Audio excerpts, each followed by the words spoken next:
Hollywood was enamored with the legendary actor Gene Hackman. Perhaps he was the one who broke the hearts of the ladies who thought they loved him for all time. When Hackman was a complete stranger, his first wife Fay Maltz stood by him. It was her fate to endure months of isolation in an uncaring marriage. Is Hackman's public admission that he is self-centered accurate?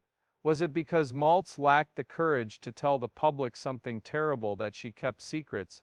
An invisible thread of anguish, secrets, and untold stories binds all of Hackman's relationships with women. Strange occurrences in Arakawa are connected to this thread, which begins with his broken marriage to Maltz. I propose this story, which perhaps not even Gene Hackman would want the public to know. Aspirational youth flocked to New York in the 1950s in search of better opportunities. Here we left off in Chapter 1. The YMCA Waltz. A man named Gene Hackman, who was 25 years old and had ambitious goals, was among them. The fact that the towering figure with the angular features would go on to become a Hollywood star decades later was completely unknown to anyone there. For a youth dance event, he braved the chilly November night and entered the YMCA hall. Jazz music swayed the crowd as they danced gently. Gene surveyed his surroundings. All he was an oddball wearing ill-fitting clothing. Then he crossed paths with Fay Maltz. Guys would remember Fay long after they'd forgotten about her. She had long, glossy black hair and stunningly beautiful, piercing eyes. Upon seeing Gene approach him, he experienced a range of emotions, including dread and delight, but then, mysteriously, everything became simple. While chatting and laughing, Gene worked up the courage to ask Fay to dance to a new song. As they moved to the music in the YMCA hall, it was as if time stood still and they were the sole inhabitants. They continued their date schedule for the following days. Gene, who appeared to be a man and was striving towards a significant objective, captivated Fay, who was employed as a secretary at Rockefeller Center during that period. In his quest to become a legendary actor, Hackman has repeatedly stated that he would do anything. Fay became more convinced by Gene's dream than he was after hearing and comprehending it. However, they did not have it easy. A strong work ethic and a healthy dose of pride prevented Gene from ever asking for help, but that was one of his strengths. After their wedding, they packed up and moved into a tiny New York room. It was difficult to get even hot water in the winter. To prepare the water for their bath, Fay had to bring it to a boil on the stove.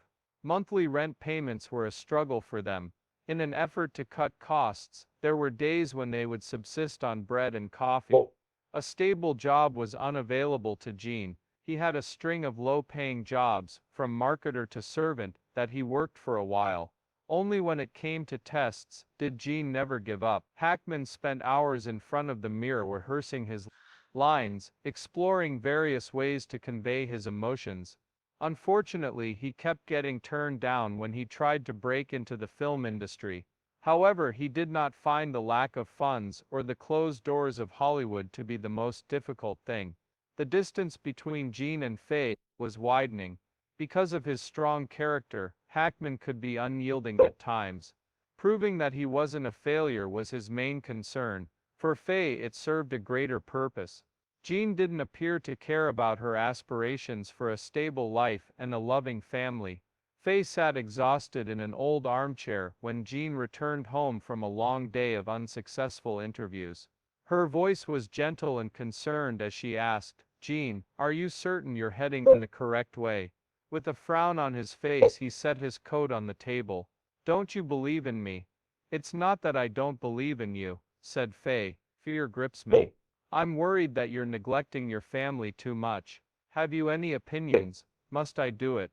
Hackman remained silent. Some part of him understood that Fay was correct. On occasion he became so absorbed in his dream that he failed to notice that he was in the company of others. He was unable to cease, however. This is not the time. It took some time for Fay to depart. There she remained, prepared to await Gene's arrival. I could still feel her profound love for me. Day after day, month after month, she gradually realized that she couldn't be Gene Hackman's primary focus. Hackman signed up for a more serious acting class, which was his final opportunity. Everything appeared to fall into place after that. Directors took notice of Gene's abilities, and before he knew it, he was landing small parts and having no trouble breaking into Hollywood. As a result, Hackman often found himself away from home for extended periods of time on lengthy trips. When Fay woke up in her lonely apartment, she would sometimes feel as though she were merely living out Gene's fantasy rather than her own. She did her best to maintain marital harmony. Even though they were physically apart, they remained connected.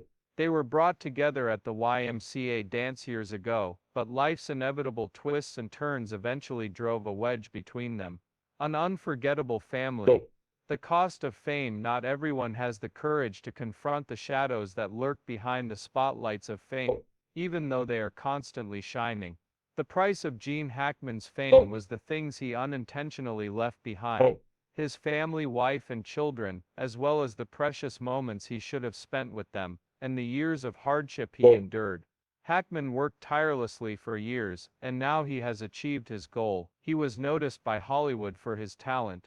Soon Hackman's name was plastered on signs across the globe, thanks to his rise from small parts to. However, along with the glamour came a demanding routine. There was more work than ever before for Hackman. The days of struggling through auditions are over. Now life is filled with continual plans for filming and work trips that last months. In addition, he had to live farther and farther away from his family, as a harsh rule of success. Fay Maltz used to take Hackman's dream more seriously than he did. Dinners were noticeably absent, and conversations were noticeably shorter, which she immediately began to perceive as a change. With each new job, Hackman had to spend months preparing to be the only parent for the kids. Despite this, Hackman was determined to keep going. You spend so many years desperately wanting to be recognized as talented, and then when you start getting these parts, it's hard to say no. He explained that his fear of missing out on opportunities stemmed from his long periods of anonymity. His family became less interested in spending time with him as a result of his insistence on accepting every movie offer. She couldn't disguise her feelings of isolation, even though Fay didn't hold him responsible. There were evenings when she would sit peacefully in the living room and listen to her son's laughter from his room. She came to the realization that her family was like an empty house. A house, but with just one story. Hackman had good intentions, he simply couldn't find a way to keep his work and home lives in harmony. When asked about it, he made the painful confession, even though I had a family, I took jobs that would separate us for 3 or 4 months at a time. There was a mental, as well as a physical divide. The person who mourned the loss of Hackman the most was likely his son. In his youth, he held his father in high esteem. However, as he matured, he realized that heroes were never close by, they existed only in the movie. Hackman expressed deep regret for making this statement in an interview with GQ in 2011. A better father could have been him at times, he acknowledged. As far as offering him advice, I lost touch with my son early on, the actor admitted. Perhaps it was because I was constantly on the go, filming and vacationing. Beyond being a statement, Hackman's confession wounded his very soul. He missed out on the opportunity to guide his son through life lessons, like bicycling, grieving, and self-discovery. There is no way to get back those years. There is too much distance for them to connect when he finally realized it. Like any other father would, upon returning from 3 months on set, Hackman attempted to impart some life lessons to his son. You can't be gone all year and come back to teach me how to live. The boy simply looked at Hackman, who he had grown accustomed to being alone. After that, Hackman was unable to utter a word. He had lived his entire life seeking validation. The one thing he was unprepared for, though, was to lose what mattered the most to him. The worst part was that no matter how terrible he felt about his actions, time could never be turned back. Although Fay made an effort to maintain marital harmony, she was unable to remain faithful to a man who was absent so frequently. The frequency of correspondence decreased. They kept their cool and didn't get enraged. Simply said, they became two complete strangers. After being with her partner for over 30 years, Fay decided to strike out on her own in 1986. Hackman said nothing, and held nothing back when she signed the divorce papers. Long ago he knew she had died. The divorce papers merely formalized the situation. Betsy Arakawa was Hackman's soulmate, after he had already healed from the pain of his first marriage. Even though he persisted in his job and achieved success, nothing could ever make up for the time he lost spending with his family. Gaining fame comes with a hefty price. Many prestigious honors were bestowed upon Gene Hackman during his stellar career, but he was content in his own skin when no one was staring at him. Excuse me, excuse me. After she left, he was left with more questions. Did it make a difference? Achieving success is not without its drawbacks. You can't always count on it to be a blessing.